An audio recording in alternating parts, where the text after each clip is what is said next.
एक बार भगवान विष्णु जी शेषनाग पर बैठे बैठे बोर हो गए और उन्हें धरती पर घूमने का विचार मन में आया। वैसे भी कई साल बीत गए थे धरती पे आए हुए, और वह अपनी यात्रा की तैयारी करने लगे। स्वामी को तैयार होता देख माँ लक्ष्मी ने पूछा, आज सुबह सुबह कहाँ जाने की तैयारी हो रही है?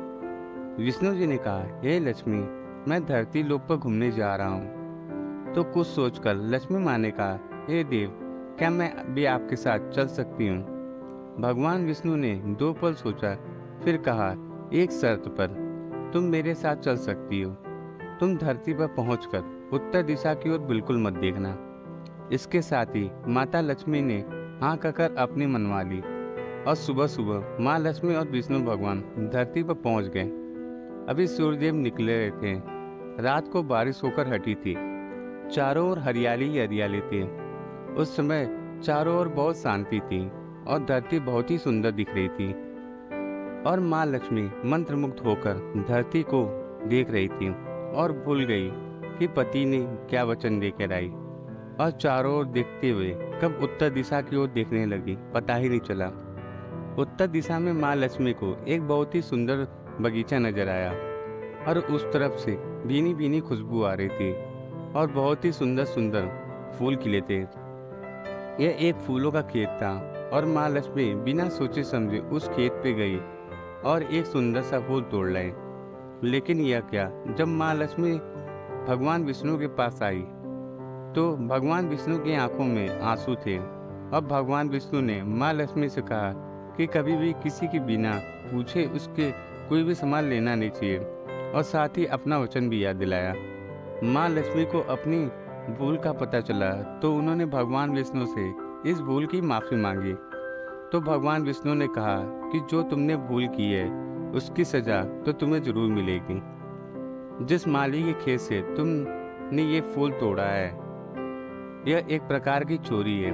इसलिए अब तुम 3 साल तक माली के घर नौकर बनकर रहो। उसके बाद मैं तुम्हें बैकुंठ वापस बुलाऊंगा। माँ लक्ष्मी ने चुपचाप सर झुकाकर हाँ कर दी, और माँ लक्ष्मी एक गरीब औरत का रूप धारण करके उस खेत के मालिक के घर गई। घर का एक झोपड़ी था और मालिक का नाम माधव था। माधव की बीवी 2 बेटे और 3 बेटियां थी।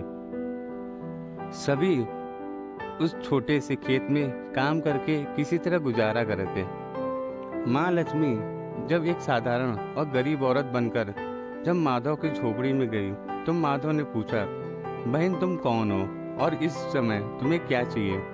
तब माँ लक्ष्मी ने कहा, मैं एक गरीब औरत हूँ, मेरी देखभाल करने वाला कोई नहीं है।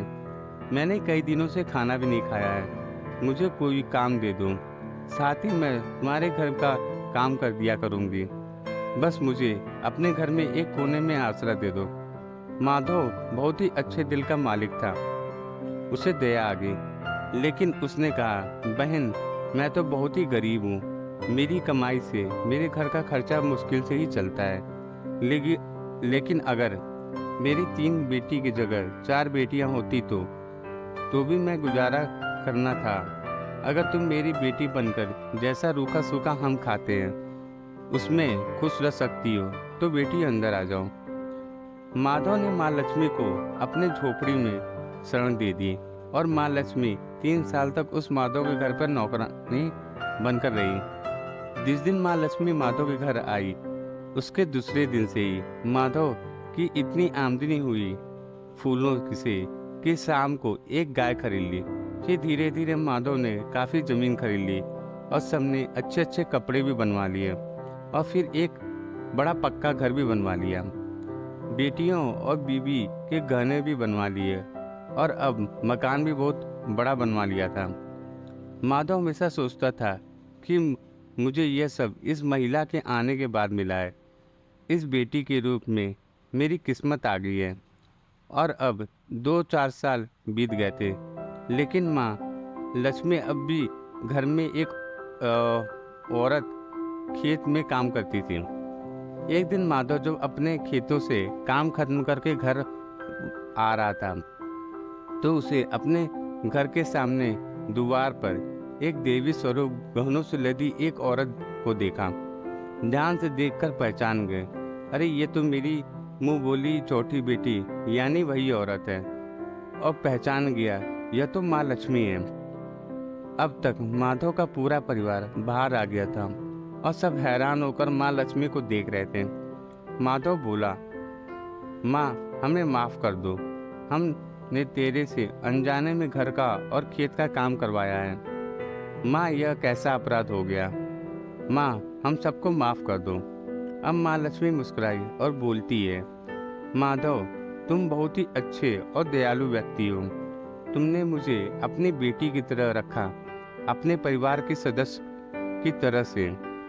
इसके बदले मैं तुम्हें वरदान देती हूँ, तुम्हारे पास कभी भी खुशियों की और धन की कमी नहीं होगी। तुम्हें सारी सुख मिलेगा जिसके तुम हकदार हो। और फिर माँ अपने स्वामी के द्वार भेजे रथ पे बैठकर बैकुंठ चली गई। तो दोस्तों, आपको ये कहानी कैसी लगी? अगर अच्छी लगी हो तो इस वीडियो को लाइक कर दें और कमेंट में जय माँ लक्ष्मी जरूर लिखें।